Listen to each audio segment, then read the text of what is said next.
So I'm often asked, when do I need to wear sunscreen? And my answer is, anytime you don't need a flashlight. So anytime there is light, you need sunscreen to protect your skin against free radical damage from UV exposure and help keep it healthy in the long term. There's nothing better than sunscreen. The challenge can be to find the right formulation because there's so many sunscreens on the market, and many of my patients will say, oh, I have a drawer full of sunscreens, but I don't really use any of them consistently because I don't like the way it feels on my skin, I don't like the way it looks on my skin. So I really try to make sure that every one of my patients is paired up with a sunscreen that they love, because then they'll use it. So starting with the most basic categories, because I could go on forever about this, but I will stop myself. Mineral versus chemical sun filters. Mineral sunscreens sit on the surface of the skin and reflect light from the surface.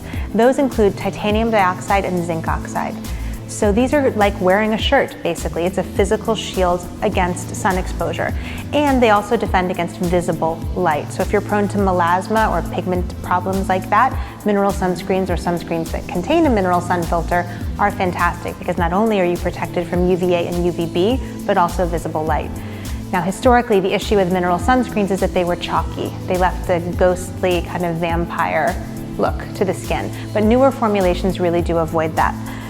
This one by Natura Bissé, the Cure Sheer Cream, is very popular with our clients and my patients because it has a little bit of a tint, and that tint doesn't translate into a lot of coverage on the skin, but it just prevents the sunscreen from looking chalky. This is an all mineral SPF 20, and it's a great kind of one and done product in the morning. It's moisturizing, it has antioxidants, mineral sun protection, and a little bit of tint. So even if it's just your weekend face, this is a great one and done.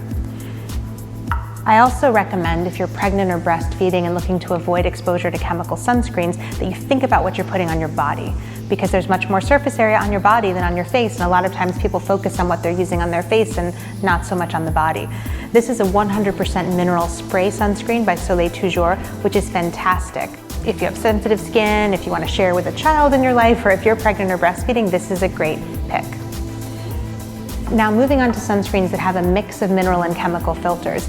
These will give you kind of the best of both worlds as long as you're not allergic to chemical sunscreens, because chemical sunscreens are more sheer. They really sit invisibly on the skin, and when you pair them with mineral sunscreens, you get great broad spectrum protection that really is tenacious.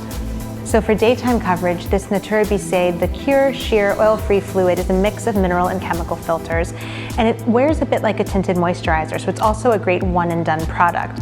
But the product I love for really intense sun exposure, if you're going to the beach, you're going skiing, is this diamond white, oil-free, brilliant sun protection, broad spectrum SPF 50 PA+++, and it has a very long name, but it was tested in Japan, where they currently have the most stringent standards of SPF testing, and this is tenacious. And of course, I recommend that you reapply sunscreen every 2 hours when you're out in the sun, but I have been separated from my sunscreen when I was outside and not had a chance to reapply, and this has really lasted.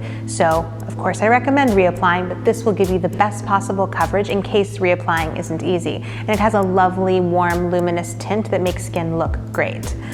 So moving on to chemical sunscreens. If you have deeper skin tone and are concerned about that even slightly chalky look from mineral-containing sunscreens, then chemical sunscreens are going to be your best bet for really invisible coverage. This SPF 50 fluid by La Mer is incredibly light. It's actually water light. You shake it before applying. And this is really sheer but really powerful protection. You can either use it by itself if you're out in warm weather at the beach and don't want to layer on a lot of products, or because it's so lightweight, you can put a serum underneath it, you can put makeup on top. It's a really versatile product and is great in terms of getting men to use sunscreen. I found a lot of success with this, and also women love it, again, for how well it layers with other products. If you have really oily skin and find that sunscreen just adds a layer on your skin that you don't like, there are now formulas that absorb oil. So this water-resistant formula by Marini has oil-absorbing microspheres. So for oilier skin types, this is fantastic because it's not going to add to the oily feeling of your skin, especially in warm weather. In fact, it will counteract that. This also wears really well under makeup. Finally, again, I said I could go on forever, and I think I could. Don't neglect your hair. So at the end of the summer, I'll see a lot of patients come in with hair damage because as a dermatologist, I take care of hair and nails and not just skin. And UV exposure, especially if you're in and out of the pool or salt water, really can damage your hair. And I love this dry oil, which contains vitamin C, it also has vitamin D, and it's beautiful on the skin, but additionally can be applied to your hair to prevent it from getting brittle and dry. And if you color your hair, prevent it from oxidizing in the sun. So this is a whole array of sunscreens, and there are even more here. Oh, I can't leave out this one. Sorry, last one. I know I said I was done. But for daytime, this Caudalie sunscreen is probably one of the most popular we have here in the boutique. It's an SPF 20, but it is incredibly lightweight, and it wears beautifully under makeup, and it pairs beautifully with serums. So I'll stop myself now, but really there's a sunscreen for everyone. The key is to find the right formula for your skin so that you use enough of it to get the recommended protection. My final parting fact is that when sunscreen is tested, we use about a teaspoon in the lab to generate the SPF number. In real life, if you use half that amount, the SPF rating drops to the square root. So an SPF 50 will become very quickly an SPF 7. An SPF 30 can become an SPF 5 to 6 very quickly. So find a formula that you can use liberally so that you get the recommended amount on your skin and get the labeled protection. If that means a really light formulation or one that has a pretty color, find what works for you to make sure that you're protected when you have fun in the sun.